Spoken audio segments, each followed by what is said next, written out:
Balikan po natin ang balita mula sa Vatican. Patuloy ang sinasagawang tinatawag na General Audience. Kahuli-hulihan na po ito ni Pope Benedict XVI. Huling pagkakataon na masilayan siya ng publiko bilang Santo Papa ng Simbahang Katoliko. Alamin natin ang sitwasyon doon sa Vatican mula kay GMA News stringer Marita Moahe. Live po ito mula sa Vatican. Magandang umaga, umaga ba dyan, hapon? Magandang gabi dito sa Maynila, Marita? Marita? Okay, ibabalik po natin ang linya kay Marita. Susubukan namin mamaya. Kilalang magigiting na Pilipino ang mga taga-lalawigan ng Cavite. Noong unang panahon, nakipaglaban sila sa mga dayuhang manlulupig. Pero hanggang ngayon, tuloy ang laban. Pero hindi sa mga dayuhang, kundi sa kahirapan. May pag-asa pa kaya silang natatanaw ngayong paparating na ang eleksyon 2013? Ito po ang biyaheng totoo ni Mark Zambrano.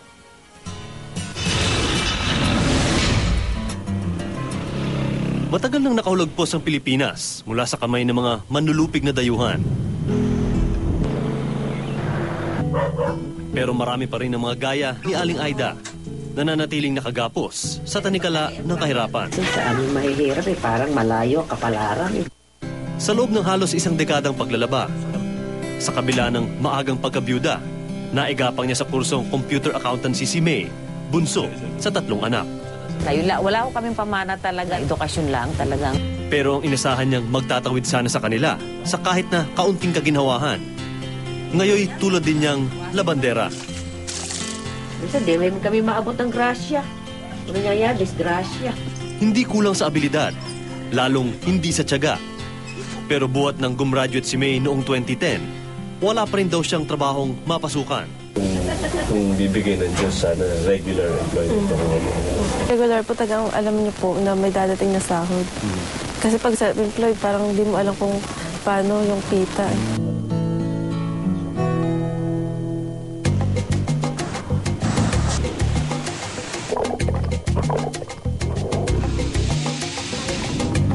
Sa labas ng National Capital Region, ang Calabarzon ang may pinakamaraming bilang ng mga self-employed na gaya nila May at Aling Aida.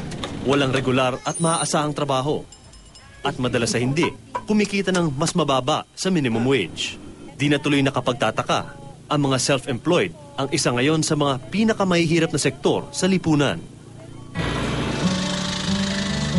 Kung mailap na ang regular na trabaho sa mga nakatuntong ng koleyo, lalo na sa mga gaya ni Ronnie na di man lang nakatuntong ng kinder. Sa pag-uuling niya binubuhay ang 4 na anak, habang ang kalusugan niya ay tila nauupos na baga. Pasma, pag yung taglamig, ang katawan ko po, hindi ko maigagalaw dahil sa init po ng uling. Malakas po yung ubo ko. Masikip po sa dibdib yan pag yung paluto na yung naninikip yung dibdib mo dyan sa usok niya. Ang seguridad at mga benepisyong maibibigay sana ng isang regular na trabaho, malaking bagay, lalo na sa mga gaya ni Ronnie. Muntik na po ako mamatay noon sa pag-uling. Pag-uho ng uling ko, hanggang dito po yung apoy. Nasunog pati buta ko, pati yung mga kuko ito. Tanggal po lang lahat pagkatanggal ng buta. Bukod sa di basta-basta matatanggal sa trabaho, may takbuhan din sila't kanilang mga pamilya kapag nagkasakit, nadisgrasya, namatay, nangangailangan ng pondo sa pabahay, o kapag nagretiro na sa trabaho. Pero 400 piso lang ang kinikita ni Ronnie kada buwan. Wala pa sa kalahati ng minimum requirement para maging miyembro ng SSS. Tuloy sa pinakahuling tala, ang probinsya ng Cavite ang may pinakakaunting bilang ng mga self-employed member ng SSS sa buong bansa. Ang gobyerno tumutugon naman daw sa pangangailangan ng sektor na ito. May convergence kami ng SS, ng PhilHealth at Andole. Nagko-conduct na rin kami ng on-site enrollment. Sanga-sanga man ang problema ng mga gaya ni Ronnie. Naibsan ang kanyang pangamba nang makita ang dalakong ballot box. Pakisulat yung mga pangangailangan ninyo na isa sa alang-alang ng mga botante sa pagpili ng iboboto nila sa darating na eleksyon.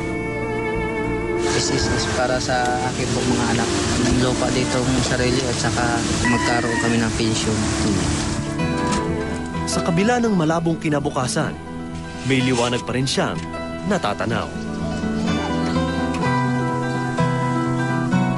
Ako si Mark Zambrano at ito ang aking biyaheng totoo.